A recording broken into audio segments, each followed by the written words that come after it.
Shalom, selamat pagi Bapak Ibu dan saudara-saudari yang terkasih. Sebelum kita mendengarkan firman Tuhan, marilah kita berdoa.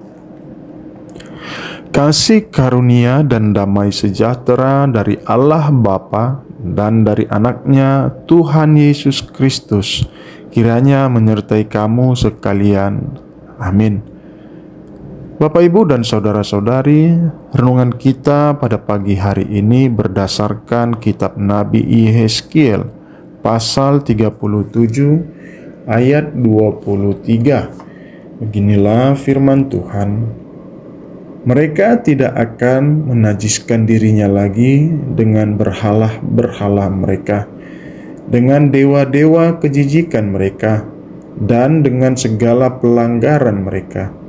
Aku akan menyelamatkan mereka dari segala penyelewengan yang mereka lakukan dan akan mentahirkan mereka sehingga mereka akan menjadi umatku dan aku akan menjadi Allah mereka.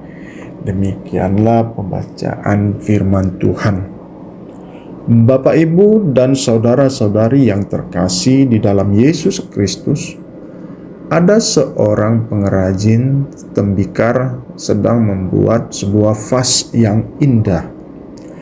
Namun, karena kecerobohan, vas itu jatuh dan retak.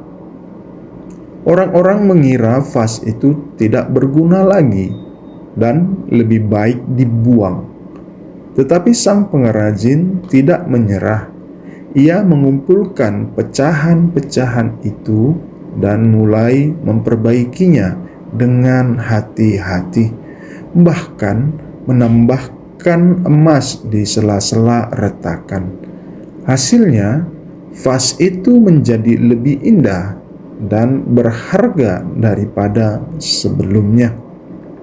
Seperti vas yang retak, manusia sering kali jatuh dalam dosa, mengotori diri dengan kesalahan dan penyimpangan. Israel juga mengalami hal ini. Mereka berulang kali menyembah berhala dan berpaling dari Tuhan.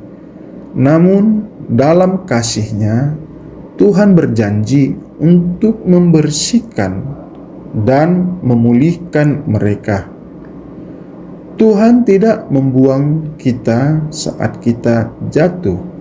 Dia berjanji untuk menyelamatkan dan menyucikan kita, seperti dalam kitab Nabi Yehezkiel pasal 37 ayat 23. Kitab Yehezkiel mengajarkan bahwa dosa membawa kehancuran, tetapi Allah selalu memberikan kesempatan untuk bertobat dan mengalami pemulihan.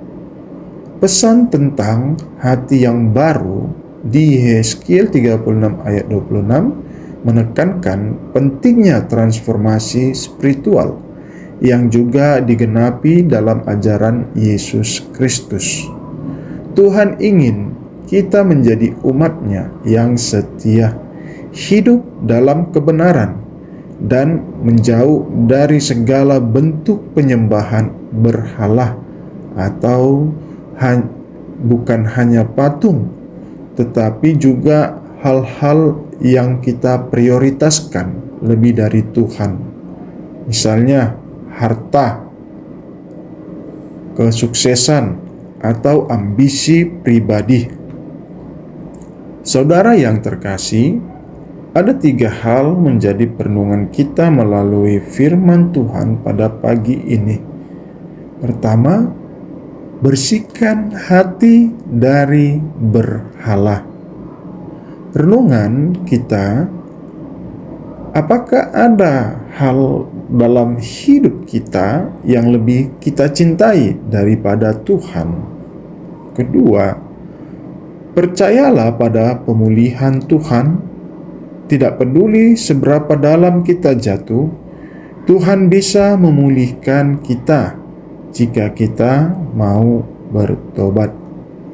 Ketiga, hiduplah sebagai umat Allah setelah dipulihkan, mari kita menjalani hidup yang memuliakan Tuhan dengan setia kepadanya. Tuhan tidak hanya ingin menyelamatkan kita, tetapi juga menjadikan kita lebih indah dan berharga dalam rencananya. Seperti vas yang diperbaiki dengan emas, hidup kita bisa menjadi kesaksian tentang kasih dan kuasa Tuhan yang memulihkan. Amin. Mari kita berdoa. Tuhan, sucikan hati kami dari segala hal yang menjatuhkan kami dan menjauhkan diri kami dari Engkau. Pulihkan hidup kami dan jadikan kami alat di tangan-Mu. Kami mau menjadi umat-Mu yang setia. Amin.